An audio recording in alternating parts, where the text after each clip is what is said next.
কার লাগিয়া বারাবাতে রান্দো বন্ধু, তুমি কার লাগিয়া বারাবাতে রান্দো। তোমার মনে হয় আনন্দ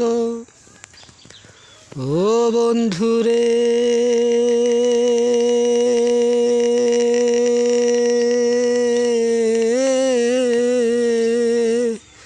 তোমার মনে হয় আনন্দ, তুমি বাত রান্দো কার লাগিয়া বারাবাত রান্দো।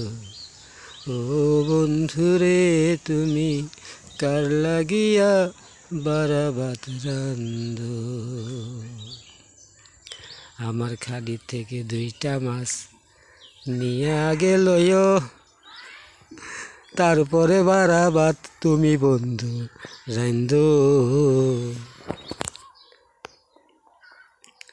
দেখেন মাছ তো দেখা যায় না, তবে অনুভব করা যায় যে এটাতে মাছ আছে। কারণ আমি তো জানি আছে, কিন্তু আপনারা তো জানেন না, তাই আপনাদেরকে দেখাই। দেখতে থাকেন, যদি লাড়া দেয় তাহলে দেখতে পারবেন। ওই যে একটা লাড়া দিছে না, ওই যে আরেকটা দিছে, এরকম লাড়া দেয় এগুলো। দেখছেন কী করে? খাবার দিলে আরও বেশি করে।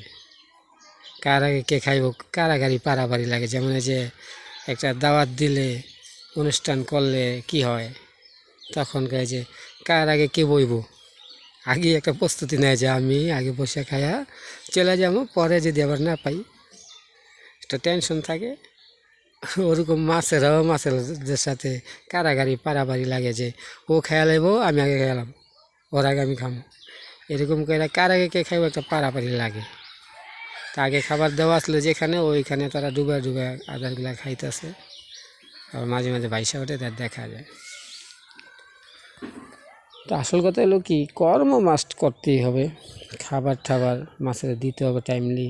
তারপরে পানি পরিষ্কার অপরিষ্কার এই ব্যাপারটা খেয়াল রাখতে হয় সবসময়। বলি আমি যে পানিটাই মেন।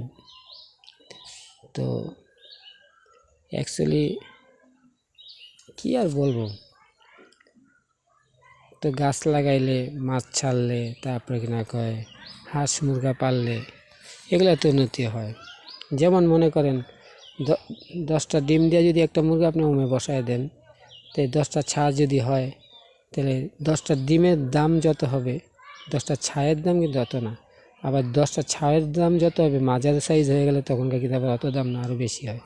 তো যখন একবার ফুল স্টি বড় হয়ে যাবে, তখন কিন্তু এটার দামটা আরও বেশি হবে। তো কাজেই বুঝে নেন যে একটা ডিম যদি আমি না খাই, রাইখা দিই, এভাবে করে যদি 10টা ডিম আমি আমার ঘর থেকে না খাই, বাজার থেকে না খাইলাম, কিন্তু আমার ঘরের ডিমগুলো আমি ওমে দিলাম, এতে দিয়ে যদি আরও বাড়াইয়া তুলি, তাইলে আমার ভবিষ্যতের জন্য আরও ভালো হয়, উন্নতি হয়। নিজের ঘরের জন্য উন্নতি হয়, এবং আপনি যে মুরগাগুলো পাইলা বড় করে আরেকজনের বাড়িতে বিক্রি করলেন, তারা এটা মেহমানদারি করে খাইলো বা নিজেরাই খাইলো, কিনা নিল, এটা তাদেরও সংসারটা চললো।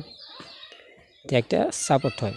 যেমন একা একটা মানুষ দুনিয়াতে বেঁচে থাকতে পারে না, কারণ রানবো কখন, কাজ করবো কখন, একটা ঝামেলা না। তো একটা মানুষ থেকে আরেকটা মানুষে অনেক মানুষ আমরা দুনিয়াতে হয়েছি।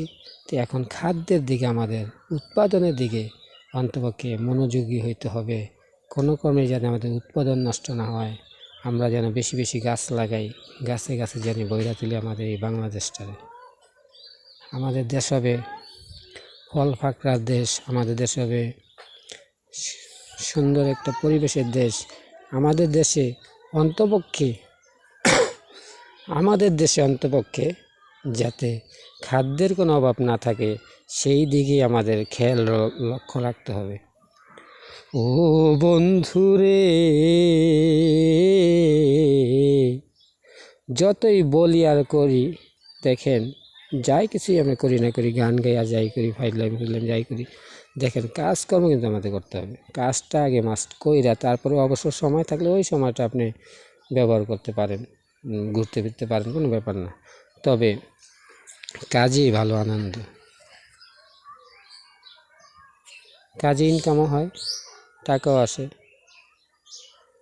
আজকে 4-5 দিন রাতে যাই নাই শুটকি নিয়ে, তাই শুটকির ভিডিও দিতে পারি নাই, তাই দিতেছি মাছের ভিডিও, নয়তো বা গাছের ভিডিও। আশা করি ভিডিওগুলো দেখবেন এবং লাইক শেয়ার করবেন। আমারে করেন না করেন, অন্তপক্ষে যারা ভিডিও দেয় তাদেরকে সাপোর্ট দিবেন, যাতে তারা আনন্দিত হয় আর যাতে ভালো ভালো ভিডিও তারা দেয়। তবে যারা বেশি বেশি ভালো ভিডিও দেয় তাদের ভিডিওগুলো লাইক শেয়ার করবেন। আর যারা অশ্লীল ভিডিও দিবে বা খারাপ ভিডিও দিবে তাদের ব্যাপারে আমি কিছু বলতে চাই না, ওইটা আল্লাহ ভালো জানে। তবে যারা ভালো কাজ করবে তাদেরকে সাপোর্ট করবেন। আল্লাহ পাক ভালোর প্রশংসা আল্লাহ নিজেও করেন। দেখেন, আচ্ছা থাক, কথা এখানে শেষ করে দিই। আল্লাহ সম্বন্ধে কিছু বলতে চাই না, কারণ আল্লাহই ভালো জানেন যে এত বড় আল্লাহ আমাদেরকে সৃষ্টি করছেন। যাবতীয় সমস্ত কিছু যে আল্লাহ আমাদেরকে দুনিয়াতে দিচ্ছেন, সে আল্লাহকে নিয়ে আমি কিছু বলতে চাই না। তবে আল্লাহ যেন শেষ দিন আমাদের সকলকে জান্নাতি করেন, সেই জন্য দোয়া করি, প্রার্থনা করি আল্লাহর কাছে। আল্লাহ যেন সেই দিন আমাদেরকে মাফ করে দেয়, আমিন। সবাই ভালো থাকবেন।